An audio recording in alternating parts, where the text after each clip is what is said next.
प्रत्यक्ष सायकलवर तुम्हाला प्रयोग करावे लागतील. नेमकं विद्यार्थ्याला हीच कृतीशीलता आपल्याला द्यायची, ही सर्जनशीलता त्याच्यामध्ये विकसित करायची आहे. पोहण्यासाठी काठावर बसून पोहण्याचे सगळे नियम वाचले, पोहण्याबद्दलची सगळी माहिती घेतली, पोहणं कसं असते, पोहण्यामुळे काय होते, त्याचे फायदे सगळे वाचले. पोहणं येणार नाही, पोहण्यासाठी पाण्यातच उडी घ्यावी लागेल आणि तेही त्या धाडसाने की अजिबात पोहता येत नाही, अजिबात पोहता येत नाही असं असूनही उडी कुठे घ्यावं लागेल, 100% डुबण्याची सुद्धा शक्यता असेल, प्राण सुद्धा जाऊ शकतो.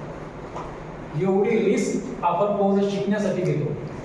तर जीवनाचं ज्ञान मिळवण्यासाठी आपल्याला आपल्या वर्गात आलेले जे विद्यार्थी असतात त्यांनी आपल्या स्वतःला आपल्याकडे दिलेले 8 तास असतात, ते अतिशय सर्जनशील 8 तास असतात, ते अतिशय क्रिएटिव्ह 8 तास असतात, सॉरी 5 किंवा 6 तास असतात. ते 6 तास त्याच्या आयुष्यात तो अतिशय डिसिप्लिन मध्ये घरी तो इतक्या डिसिप्लिन मध्ये अजिबात नसतो. त्या 6 तासाला न्याय देण्यासाठी आपली नियुक्ती आहे. बरं, आपल्यामध्ये ती क्षमता पण आहे. आपल्यामध्ये जर काय नसेल तर एखाद्या वेळेला फक्त आपली इच्छाशक्ती कमी पडत असेल, ती कमी पडली तर त्या वेळेला प्रोत्साहनाची गरज आहे, उदासीन विचाराची नाही. पायाभूत स्तराचे स्वरूप काय सांगते, वयोगट पहिल्यांदा ध्यानात घ्या, 3 ते 8 वर्ष.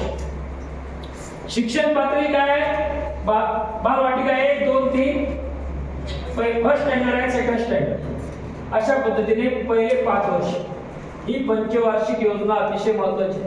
का तर या वयामध्ये ती वय वर्ष 3 पासून ते वय वर्ष 8 पर्यंत विद्यार्थ्यांची जी काही शिकण्याची गती आणि त्याच्या मेंदूचा वेग डेव्हलप होण्याच्या संदर्भातला इतका तीव्र असतो, इतका तीव्र त्याच्या पुढील आयुष्यात तो कधीही नसतो. तुम्ही बघा, काही लोक म्हणत असतील आम्ही नवीन लागलो होतो, इतकं काम करायचो, अजिबात थकवा जाणवायचं नाही, काय उत्साह होता, काय मुलं तशी होती, अशी तसं सर्व काही. सगळ्यात महत्वाचं म्हणजे तुमच्या ब्रेन सेल्स ऍक्टिव्ह होते, तुम्ही उत्साही होते, तुमच्यामध्ये चैतन्य होतं, तुमच्यामध्ये देण्याची एक प्रचंड इच्छाशक्ती तयार झालेली होती आणि तुम्ही नवीन काहीतरी घेऊन आलेला होता. बीएड मध्ये न ऐकलेले शब्द ते सगळे आत्मसात करून आलेला होता, त्याचं ऍप्लिकेशन करायची संधी मिळालेली होती.